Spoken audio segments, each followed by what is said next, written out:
Hi, I'm Celia Ramsey. And I'm Libby McLaren. Welcome to Lesson 3. By now, you've sung the round Ah Poor Bird in Lesson 1 and learned a harmony part for Happy Birthday in Lesson 2. Here on our YouTube channel, suitably named Celia and Libby's Excellent Harmony Lessons, we will be providing several other songs and rounds for you to practice and learn. This lesson is split into two parts. First, we'll discuss important elements of learning harmony singing, and we'll put these into a context of a song called The Water is Wide. Secondly, we will follow by teaching you The Water is Wide's melody and the harmonies, both above and below the melody. You might not know The Water is Wide, but don't worry, that won't be important for this discussion. You can learn it afterward in Lesson 4, but we'll sing the melody for you once right now so you have a point of reference.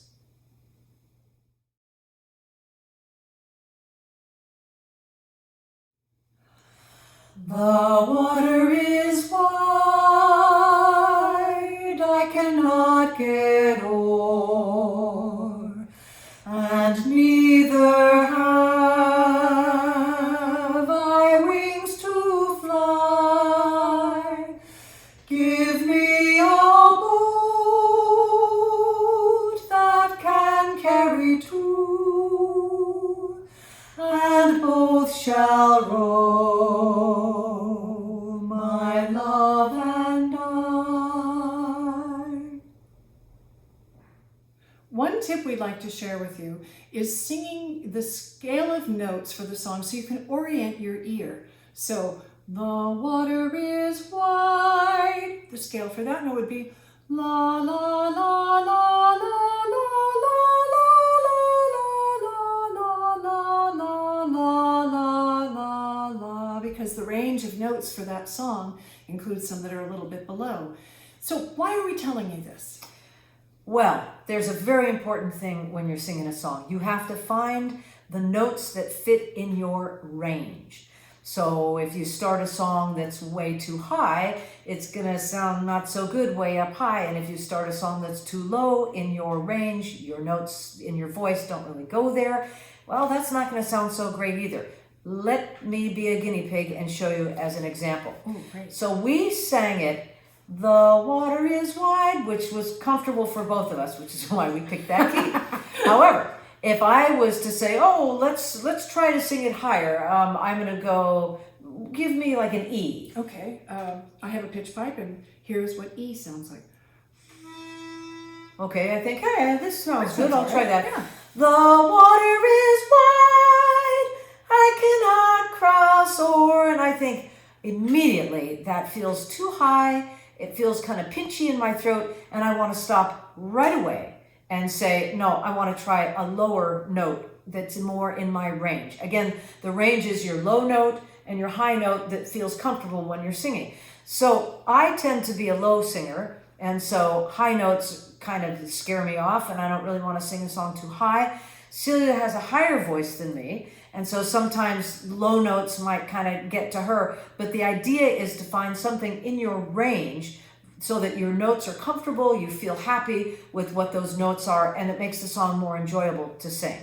Yeah, because the starting note of the song really impacts your comfort with it. And there are many songs that have broad ranges that will be hard to sing no matter what, but many times people think they can't sing a song when in fact it's just not in their range. So like if I were to go too low, it'd be, the water is wide, I cannot get o'er, and that starts to feel really rumbling.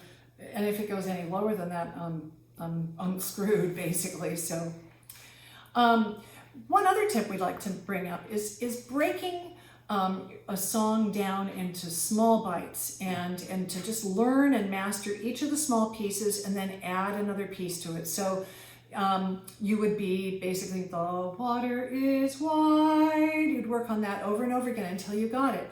Also, so when you learn the small bite completely before you add anything else, then you add the other stuff in. You also consider not worrying about the lyrics. So la la la la la is a perfectly good way of learning a song to begin with, and then you learn the lyrics later on after you've got the tune down, so you're not struggling with so many pieces of information that you just feel like you're screwed. That's not fun. Okay, now you feel confident. You've got a melody going, you've got your lyrics going, you've recorded yourself, you're singing along with yourself, and now you're ready to learn a harmony. Do not ever be afraid of your harmonies. Think of them simply as another melody. So for example, on The Water is Wide, the harmony, a lower harmony would be, the water is wide, I cannot cross o'er. And I just want to think of that as a melody. Da, da, da, da, da, da, da, da, da, da. I'm the one who's walking down the aisle of Safeway and I'll be singing da, da, da, da, da. Get a little cereal here. Da, da, da, da, da. It's just another melody. And if you allow yourself to think of it simply as another melody, you're going to have a much easier time just basically being able to sing along with the actual melody.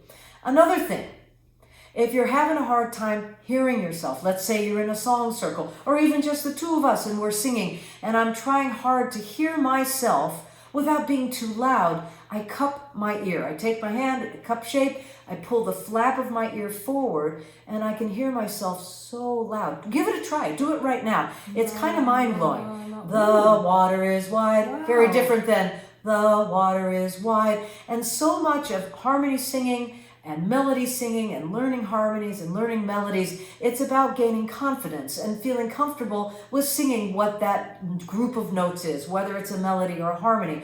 And sometimes just having that added bit of just being able to hear yourself quietly makes a world of difference as you're learning things. Because one of the things we keep talking about is how easy it is for people who are new to singing harmony to get pulled off of their notes.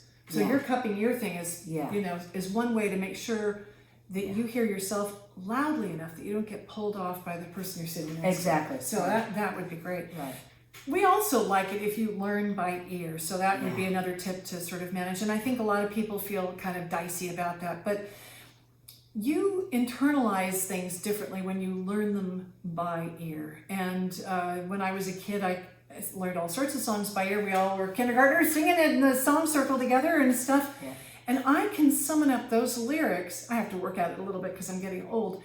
But I can summon up those lyrics to this day. And I think that's really fascinating. So for whatever it is, whatever nerve pathway works differently, when I see music on paper, if I'm playing piano, Libby's my piano teacher, by the way.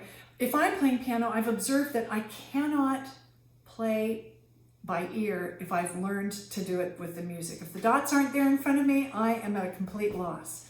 So for whatever reason, it works this way and it's really unusual.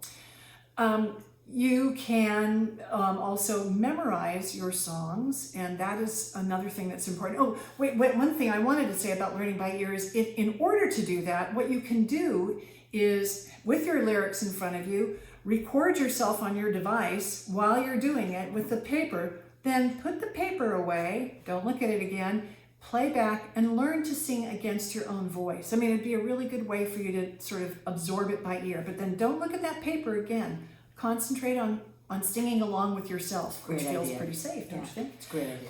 When it comes to memorizing songs, a lot of people are like, I just don't know how to do that. I'm terrible about lyrics. So what are the tricks that we would use? I'll tell you. We have many. We have several. But one of the easy ones is to sort of course, understand the story arc of the song. And the water is wide, I cannot get o'er, and neither have I wings to fly. It's a lover who's trying to figure out how to, get across to their lover, to sort of reach their lover. So you tell yourself, this is the story in the song. And as it plays out, following a storyline, you'll be able to kind of hang on to stuff.